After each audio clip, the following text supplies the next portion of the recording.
Let the vengeance begin! Howdy, howdy. Sue Devil here, and we have another episode of Dwarfs versus the World with our guest playing the Dwarfs, Disco Poppin'. He's got a dwarf army up against the Wood Elves in this match, and of course he's going to bring the Warriors of Dragonfire Pass who do fire damage against the Wood Elves in the trees. Got to. He's got a great build, which I just love. His front line is made up of Longbeards, who are always good. They're immune to psychology, have a great stat line. He's got some chevroned up once and 3 chevroned up twice just to cover his front line. In his second line, he has these Warriors of Dragonfire Pass to put wherever he needs them. He has 2 units of Iron Drakes with the flamethrowers. I think those are going to do fine against trees, which are fantastic. He also has 5 units of Quarrelers, which is interesting. You don't see Quarrelers in many matchups these days, but they actually do pretty good in this matchup because they have armor and they have shields. They're a little more expensive than the regular Rangers, but they're quite solid.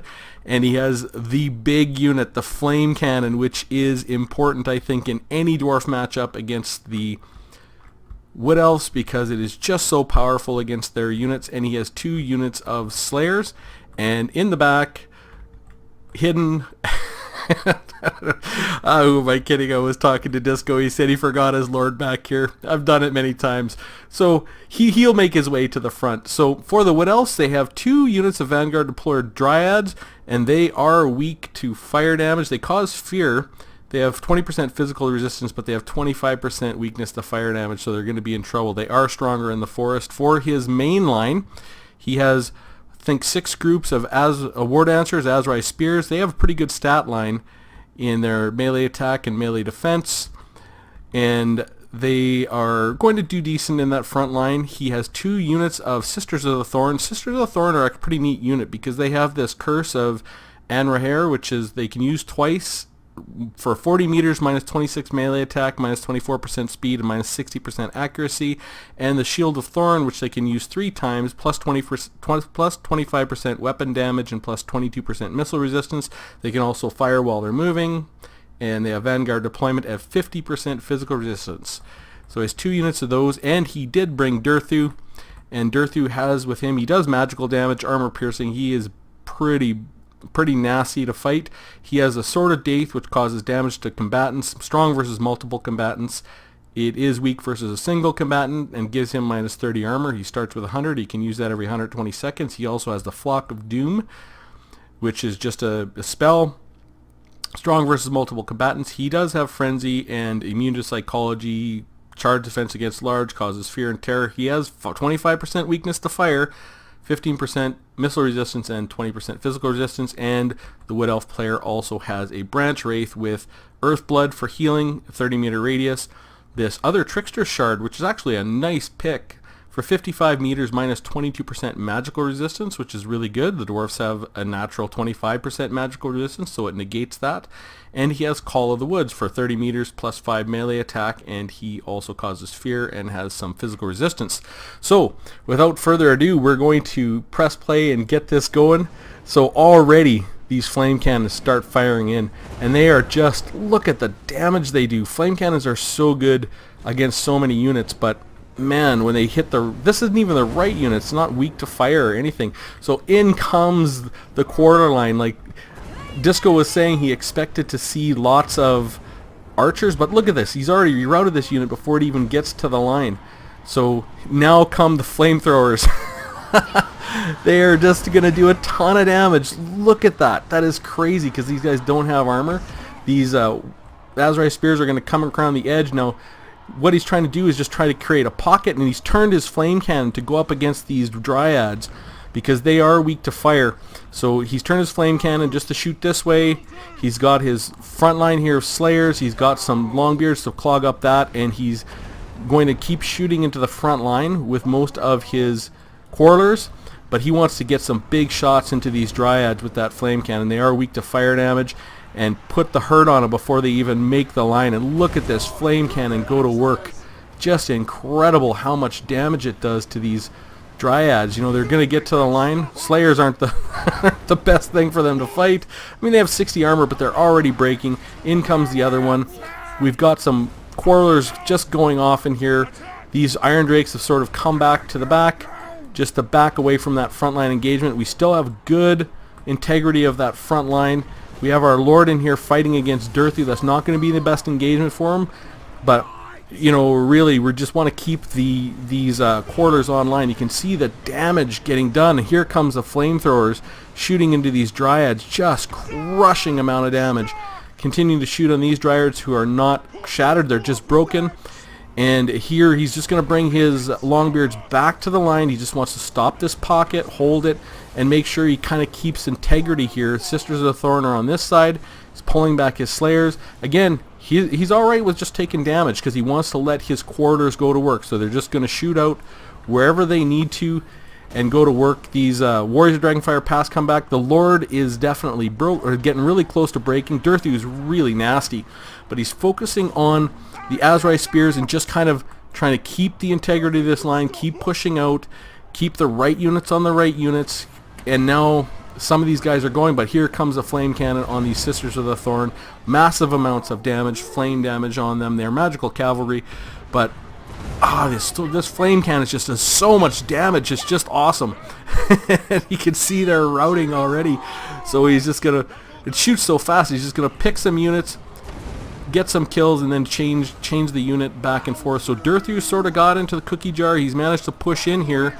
And now it's time to bring in some reinforcements. We got the Warriors of Dragonfire Pass here up against the War Dancers, and we can get these Iron Drakes shooting in.